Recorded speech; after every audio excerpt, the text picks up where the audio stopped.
प्रकार सुख दुख, लाभ हानि, जय पराजय अथवा हार जीत को एक समान समझकर केवल इसलिए युद्ध करो क्योंकि इस समय युद्ध करना तेरा कर्तव्य है।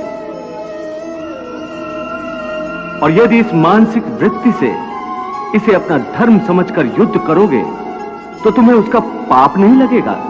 ये क्या कह रहे हो केशव कि युद्ध करके पाप नहीं लगेगा? युद्ध में तो इतनी हिंसा होगी, लाखों प्राणियों की हत्या होगी, फिर मनुष्य उसके पाप से कैसे बचेगा?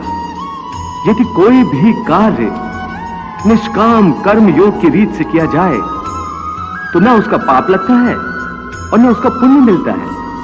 निष्काम कर्मयोग? हाँ, निष्काम कर्मयोग। ये कौन सा योग है माधव जो मनुष्य को पाप और पुण्य दोनों से मुक्त कर देता है? ये एक गूढ़ विद्या है पार्थ। जो इसके रहस्य को समझ लेता है वो इस संसार में रहते हुए भी, संसार के सारे कर्म करता हुआ भी कर्म फल के बंधन से मुक्त रहता है। ये बड़ी अनोखी बात कर रहे हो केशव। मेरी बुद्धि अभी तक इसको ग्रहण नहीं कर रही। क्योंकि तुम्हारी बुद्धि पर अभी तक आसक्ति का पर्दा पड़ा हुआ है। और जो निष्काम कर्मयोग मैं बता रहा हूं उसकी बुनियाद ही निरासक्ति के आधार पर रखी गई है। हे अर्जुन, इस निरासक्ति योग को समझ लोगे तो तुम्हारे जीवन में पूर्ण शांति आ जाएगी। हे माधव, इस योग की साधना कैसे करते हैं? इस योग के नियम क्या है? उसकी साधना के लिए कोई हजारों वर्षों की तपस्या की आवश्यकता नहीं।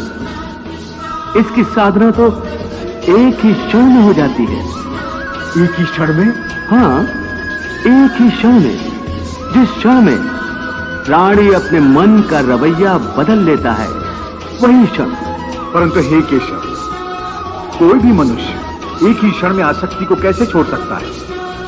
जब वो कर्म करता है तो उसके फल की आसक्ति तो उसे कर्म का हिस्सा होती है, जिसके अंतर्गत फल पाने की इच्छा से ही कर्म करता है। हे अर्जुन, बस यहीं से निष्काम कर्मयोग की साधना शुरू होती है।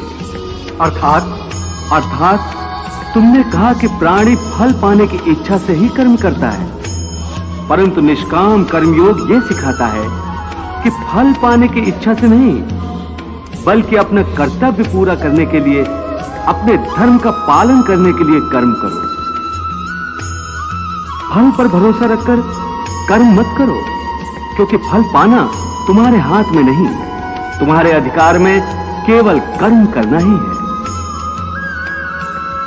कर्मण्येवाधिकारस्ते मा फलेषु कदाचन मा कर्म फल हेतुर्भूर्मा ते संगोस्त कर्मणि।